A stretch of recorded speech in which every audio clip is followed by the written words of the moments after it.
Hi, this is Mike with AndroidHeadlines.com. Today I have with me the Samsung Galaxy S Epic 4G with Sprint. There, mouthful. I've had other Galaxy S's before. In fact, I've had all of them but one.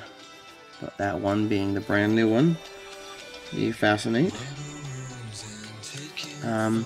This one, I think, is the most different and one of my favorites. Excuse me, it's different because it's got so much more that the others don't. This one, for example, my big pet peeve is not having a dedicated camera key, but there it is.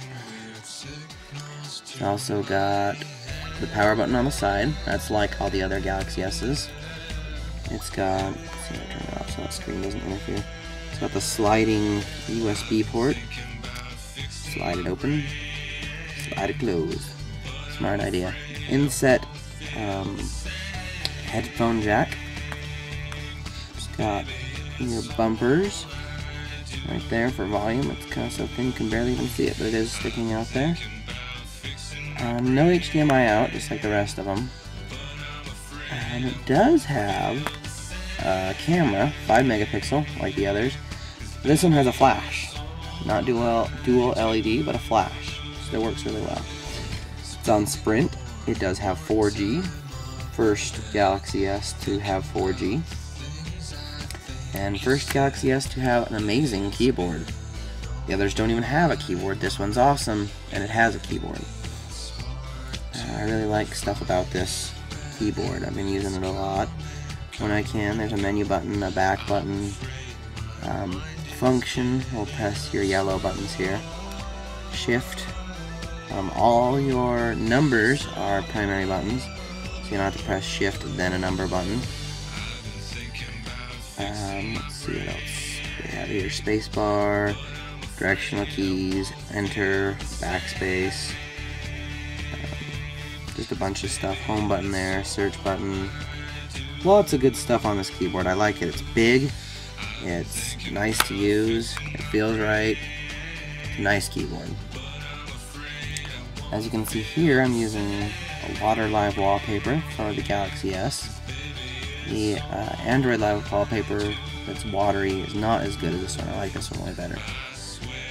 Up here we have all the screens. I'm just moving them around, showing you that it's moved. And then if you want, you can click one of them and it takes you right there. That's a new widget. It's called the applications widget or something along those lines. Let me check real quick. You know, Samsung widgets because it's specifically for Samsung. It's a program monitor, excuse me. What it does is it, basically like the name says, it monitors your program. I've got 7 running. We go into it, and it tells you what's running. My browser, which I can end, messaging, Twitter, Talk, AndroidHeadlines.com app. Twitter for Android, and the market. I'm using all those today. Really cool, really nice. Let's see. You'll notice I'm pressing the buttons a bit more often because they're kind of weird. They're not as sensitive as the other buttons, but that's not always a bad thing. It can be quite good sometimes. You don't accidentally push a button. There's the Android.com, or excuse me, AndroidHeadlines.com. Widget we have, kind of telling you the news. Good looking widget. There's my call. You can call my wife or my friend and text them or call them right from that widget. There's my Twitter and my YouTube. As you can tell, YouTube is the old 2.1 widget. This is running 2.1. Scheduled for 2.2 though, so don't feel too sad if it doesn't have it right now. It will get it, according to rumors. I guess you shouldn't take my word for that one. Here's some widgets that come with it, or excuse me, apps, and then the app drawer right down here. You'll notice the Galaxy S series has an iPhone S app drawer. Pretty cool. I like it. I don't know if I liked it at first, but I like it now. We got All Share, Asphalt 5 comes with this phone. There's the AndroidHeadlines.com app. There's an app talking about Android's hottest app, or an article talking about Android's hottest apps. Go back home and back into the app. Excuse me. There's a camera, just in case you don't want to use the dedicated key. Facebook's right there. Knocking Live, which does not yet support the front-facing camera that the Epic 4G has, but from what I've been told, they're working on it. Justin TV for recording, which also just quite doesn't support the front-facing camera. Media Hub, connecting stuff. Memo My Files, which does a good job of being like an Astro file manager. Here's your navigation, built-in NASCAR. Places, of course, because I got the Maps update. Roboto, which is just kind of another video app. Sprint Football. Sprint Hotspot. Yes, this phone does have a hotspot. The Sprint Navigation, Sprint TV, Sprint Zone. It's loaded with a lot of Sprint stuff. Not all of it's good, but that doesn't mean all of it's bad either. There's quite a few good things. The hotspot and the TV is pretty cool. You get to watch and stream TV.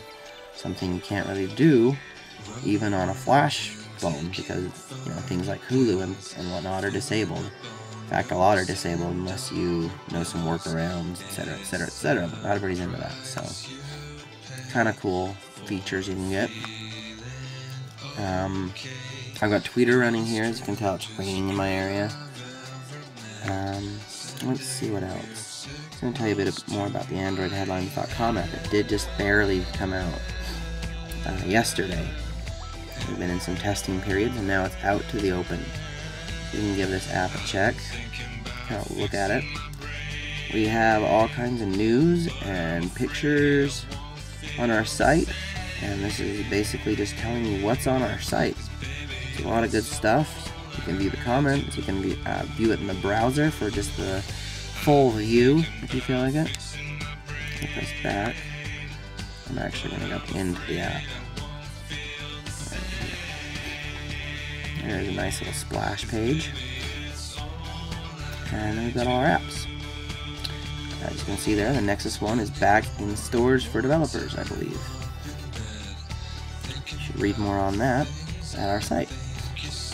There's faster search with Google Instant. Of course, Google Instant launched yesterday as well. So our app and Google Instant will always be tied together, hopefully. Just lots of good stuff. We've got pictures and articles, all handwritten, so hand-typed, I should say. We do have a store and settings.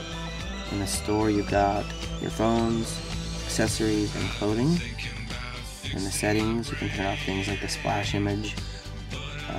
You can check for new articles.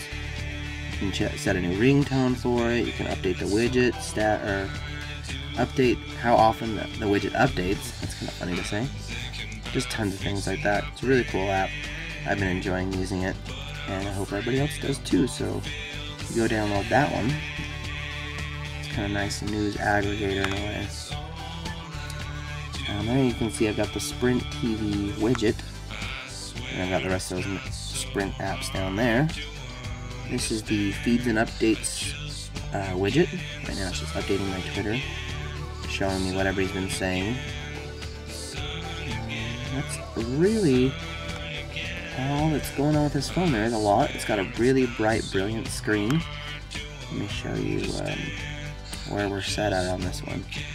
Maybe that'll kind of give you a hint on how brilliant it really is. I just passed that area. All the way to the bottom. The screen brightness, I am not that... It's not that bright. I almost said I'm not that bright. Hopefully I am. But really it's not set to that bright yet. In this room it's quite bright.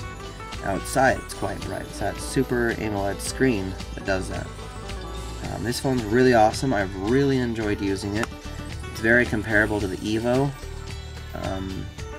It's comparable. It's one of them that I feel is comparable to my Droid, which I hold the Droid, original Moto Droid, pretty close to my heart. And so if something's coming comparable to that, that's kind of a good thing.